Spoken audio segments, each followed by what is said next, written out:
Mas'ur huquqda onlayn darslar 11-sinf davlat va huquq asoslari o'quv dasturi 16-mavzu jamoat xavfsizligiga qarshi jinoyatlari. Mehnatni muhofaza qilish qoidalarini buzish, sanitariyaga oid qonun hujjatlarini yoki epidemiyaga qarshi kurash qoidalarini buzish, yong'in xavfsizligi qoidalarini buzish va shunga o'xshagan boshqa bir jinoyatlar xususida gaplashamiz aynan ushbu mavzumizda. Va uzoq kutilgan dars desa ham bo'ladi, chunki shu paytgacha 11-sinf dasturida o'tgan darslarimizda deyarli barcha jinoyatlar mana alohida o'tib kelganmiz. O'zbekiston Respublikasiga qarshi jinoyat yoki tinchlik va insoniyat xavfsizligiga qarshi jinoyat yoki iqtisodiyot sohasidagi jinoyat, biz o'rganib chiqqan jinoyatlarni deyarli barchasi qasddan sodir bo'lardi. To'g'ri qasddan, umuman olganda qasddan sodir bo'lib kelyapti. Va biz va nihoyat yetib keldik, jamoat xavfsizligiga qarshi jinoyatlar bu qasddan ham va ehtiyotsizlik orqasida ham sodir etilishi mumkin. Aynan shu jinoyatlar haqida gaplashib boshlaymiz. Demak, qaysi jinoyat haqida gaplashamiz? Birinchi bo'lib, mehnatni muhofaza qilish qoidalarini buzish haqida gaplashamiz. Ushbu jinoyatning obyekti mulkchilik shaklidan qat'iy nazar korxona, muassasa, tashkilotlarda ishlayotgan shaxslarning mehnat sharoitlarini tartibga soluvchi ijtimoiy munosabatlar hisoblanadi. E'tibor qarating, mulkchilik shaklidan qat'iy nazar deb aytyapmiz. Mulkchilik shaklidan qat'iy nazar. Bu nima degani? Bu davlat ishtirokidagi tashkilotmi, bu davlat organimi yoki xususiymi, uni ahamiyati yo'q demoqchi. Tushunyapsiz? Demak, ikkita korxona bor, ikkita ishlab chiqarish subyekti bor. Birinchi ishlab chiqaruvchi subyekt, ya'ni o'sha korxona, o'sha tashkilot, bu davlat ishtirokidagi tashkilot, davlatning zavodi. Tasavvur qiling. Ishlab chiqaruvchi tashkilot. Ikkinchisi bor, umuman olganda xususiy zavod. Umuman davlatning ishtiroki yo'q, u davlatga soliq to'laydi xolos. Ikkinchi zavod. Farqi yo'q. Bu jinoyat unisida ham sodir etilishi mumkin, bunisida ham sodir etilishi mumkin. Mulkchilik shaklidan qat'iy nazar deb shundan bekorga aytilmaydi. Shu anda demak, obyektiga e'tibor qaratamiz. Mehnat sharoitlarini tartibga soluvchi ijtimoiy munosabatlar aynan mehnatni muhofaza qilish qoidalarini buzish jinoyatining obyekti hisoblanar ekan. Xo'p, korxona, muassasa tashkilotlarida nafaqat doimiy, balki shu bilan birga vaqtincha ishlayotgan shaxslar ham jabrlanuvchi bo'lishi mumkin. Jinoyat obyektiv tomondan o'rtacha yoki og'ir tan jarohati yetkazilishiga sabab bo'lgan texnika xavfsizligi, sanoat sanitariyasi, mehnatni muhofaza qiluvchi boshqa qoidalarning buzilishidan iboratdir. Demak, obyektiv tomoniga e'tibor qaratiladigan bo'lsak, qanday sodir etiladi? Texnika xavfsizligiga e'tibor bermasdan sodir etilishi mumkin bu jinoyat.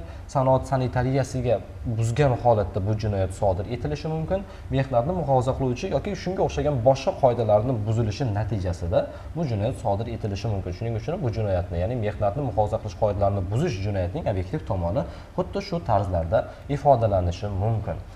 Demak, mehnatni muhofaza qilish qoidalarini buzish, texnika xavfsizligi, sanoat sanitariyasi yoki mehnatni muhofaza qilishning boshqa qoidalarini, shu qoidalarga rioya etilishi uchun mas'ul bo'lgan shaxs tomonidan buzilishi tushuniladi. Demak, subyektiv tomonidan jinoyat aybning qasd yoki ehtiyotsizlik shakllari orqali sodir etiladi. Bu jinoyat qasddan sodir etilishi ham mumkin. Demak, ehtiyotsizlik oqibatida ham sodir etilishi mumkin bo'lar ekan. Deylik, tasavvur qilamiz. Korxonada deylik qurilish joyida ishlayapmiz, Qurilish joyida ishlayapmiz. Qo'limizda sement qop bor, yelkamizga ortib olganmiz. Sement qopni 10-etajdan pastga tashlab yubordik. Biz xohlamagandik pastda odam bo'lishini, uni o'ldirishni, lekin u tushib ketdi-ya. Va mana shunday qoidalarga e'tibor qaratishimiz kerak yoki kamar bilan baland binolarda ishlayotgan paytda deylik, kamarlar bilan ishchilar ta'minlanishi kerak. Ishchi kamar bilan ta'minlanishi kerak. Deylik, kimdir o'sha mas'ul bo'lgan shaxs bor o'sha korxonada, o'sha qurilish subyektida kamar bilan ta'minlab chiqish kerak yoki kaskalar bilan ta'minlab chiqish kerak. Lekin shular kamar bilan ta'minlanmagan va baland etajlarda, baland qavatlarda ishlayapti. Va shuni oqibatida bir shaxs, tasavvur qiling, o'z-o'zidan tushib ketdi. Kamari yo'qligi uchun tushib ketdi va 10-chi, 20-chi, 30-chi etajdan quladi, yerga tushdi, vafot etdi yoki unga og'ir tan jarohati yetdi. Yoki yengil tan jarohati yetdi, farqi tan jarohati yetdimi, o'sha kamar bilan ta'minlamagan, shu kamar bilan ta'minlashga mas'ul bo'lgan mansabdor shaxs aynan shu jinoyat bilan javobgarlikka tortiladi. Bu qasddan ham sodir bo'lishi mumkin yoki ehtiyotsizlik orqasida ham sodir bo'lishi mumkin. Biz hozir shu yerdan turib, o'sha jinoyatni ko'rmasdan biz uni qasddan sodir bo'lgan yoki ehtiyotsizlik orqasida sodir bo'lgan deb ayta olmaymiz. Sababi nimada? Sababi bu narsa surishtiruvda, dastlabki tergovda qadar tekshiruvda yoki sud jarayonida aniq bo'ladigan narsa. Bu jinoyat qasddan sodir etildimi yoki ehtiyotsizlik orqasida sodir etildimi? Bu keyinchalik aynan mana shu bosqichlarda, jinoyat protsessining ayni bosqichlarida aniqlanadigan holatlar hisoblanadi. Shuning uchun biz oldindan bu jinoyat aynan qaysidir jinoyatni misol keltirib, bu ayni qasddan sodir bo'ldi, bu aniq ehtiyotsizlik orqasida sodir bo'ldi deya ayta olmaymiz. Demak, va yana jamoat xavfsizligiga qarshi jinoyatlarda sanitariyaga oid qonun hujjatlari yoki epidemiyaga qarshi kurash qoidalarini buzish obyekti jamoat xavfsizligi odamlarning hayoti va sog'lig'i hisoblanar ekan. Obyektiv tomondan jinoyat odamlarning ommaviy kasallanishiga yoki zaharlanishiga olib kelishi kerak. Obyektiv tomondan bunday jinoyatlar odamlarning kasallanishiga yoki zaharlanishiga olib kelishi kerak. Ommaviy sanitariyaga oid qonun hujjatlarini buzish yoki epidemiyaga qarshi kurashish qoidalarini buzishda ifodalanadi. Qanday sodir etilishi kerak ekan? Ommaviy zaharlanish yoki ommaviy kasallanishga olib kelish kerak. Bu obyektiv tomondan bu jinoyatning sodir etilishi hisoblanar ekan. Ushbu modda dispozitsiyasi blanketli bo'lib, har bir holda sanitariyaga oid qonun hujjatlari yoki epidemiyaga qarshi kurash qoidalarining qaysi bandi buzilganligini alohida aniqlash lozim. Demak, blanketli dispozitsiya deb atalyapti. Bizning jinoyat kodeksimizda ayni modda yozilgan sanitariyaga oid qonun hujjatlari yoki epidemiyaga qarshi kurash qoidalarini buzish mana shuncha javobgarlikka tortiladi. Uni sanksiyasi aniq esimda yo'q, lekin shunday javobgarlikka tortiladi deya aniq jinoyat kodeksimizda yozilgan. Lekin jinoyat kodeksida nima yozilmagan? O'sha epidemiya qoidalari nimalar o'zi? Maska taqib yurish kerakmi? Yoki qandaydir jamoat joylarida qandaydir harakatlarni amalga oshirish kerakmi yoki qandaydir biron bir harakat sodir etmaslik kerakmi? Ana shu sanitariya qoidalarini yoki epidemiyaga qarshi kurash qoidalari jinoyat kodeksimizda 10 lab, 20 lab, 30 lab, 100 lab qoidalar yozilmagan-ku. Tushunyapsiz-a? Biz uni qayerdan bilamiz? Albatta biz u narsani sanoat shu sanitariya qoidalarini yoki epidemiyaga qarshi kurashish qoidalarini biz boshqa hujjatlardan bilamiz. Deylik, Vazirlar Mahkamasining qarori bordir yoki O'zbekiston Respublikasining qonunlari bordir yoki qandaydir nizomlar bordir, mana shu qoidalarga bag'ishlangan boshqa normativ huquqiy hujjatlarda bu qoidalar albatta yozilgan. Ya'ni dispozitsiya blanketli deb aytyapmiz. Nima demoqchimiz? O'sha qoidalarni qayerda yozilgan? Boshqa normativ huquqiy hujjatda yozilgan. Biz aynan qaysi qoidalar mavjud ekanligini shu jinoyat kodeksining shu moddasidan ko'ra olmaymiz, balki biz qayerdan ko'rishimiz mumkin? Boshqa hujjatga borib uni ko'rishimiz mumkin. Demakki, mana shu blanket dispozitsiya degani shu qoidalarni boshqa hujjatga yo'naltiryapti degan ma'noni anglatuvchi dispozitsiya hisoblanadi.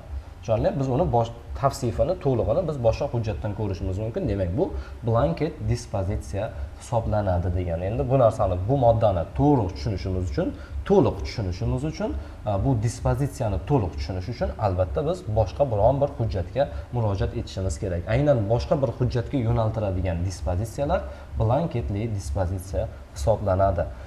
Blanket dispozitsiya deb aytilishi mumkin ekan. Endi qaysi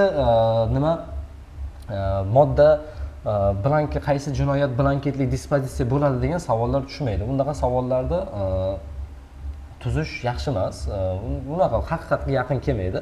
Umuman rasvo, xato savollar hisoblanadi unaqa savollar. Endi ertaga sizdan so'ramayman-da, qaysi jinoyat blanket dispozitsiya deb so'ralmaydi. Albatta bunaqa narsa gapni egasi kesimiga to'g'ri kelmaydi, mantiqan olib qaraganda ham to'g'ri ma'lumot hisoblanmaydi. Blanket dispozitsiya nima ekanligini tushuntirib ketdik xolos. Uni umuman sanitariyaga yoki epidemiyaga aloqasi yo'q. Misol uchun sanitariyaga qarshi sanitariya hujjatlari va epidemiyaga qarshi kurash qoidalarini buzish jinoyati dispozitsiyasi jinoyat kodeksida yozilgan o'sha normaning dispozitsiyasi blanket dispozitsiya deb qo'shimcha ma'lumot beryapmiz xolos. Subyektiv tomondan jinoyat qasddan yoki ehtiyotsizlik natijasida sodir etilishi mumkin. Yong'in xavfsizligi qoidalarini buzish. Obyektda yong'in xavfsizligi, ya'ni odamlarni, jamoat va davlat mulkining yong'indan muhofaza qilinganlik holati hisoblanadi. Obyektda, demak, nimaga qaratiladi? Yong'in xavfsizligiga qaratiladi shu jinoyat. Obyektiv tomondan bu jinoyat, e'tibor qaratamiz, yong'in xavfsizligi qoidalarini, shu qoidalar bajarilishi uchun mas'ul bo'lgan shaxs tomonidan buzilishi qachonki badanga o'rtacha yoki og'ir shikast yetkazilishiga olib kelsa, shunda ifodalanar ekan. Demak, badanga o'rtacha yoki og'ir shikast yetkazilgandagina yong'in xavfsizligi qoidalarini buzish jinoyati amalga oshishi mumkin bo'lar ekan. E'tibor qaratamiz, mana shunday holatda jamoat yoki davlat mulkiga zarar yetkazganlik uchun ham bu yerda javobgarlikka tortilishi mumkin. Mulkka zarar yetkazganlik uchun. Lekin bu jinoyat aynan shu narsalarga qaratiladi.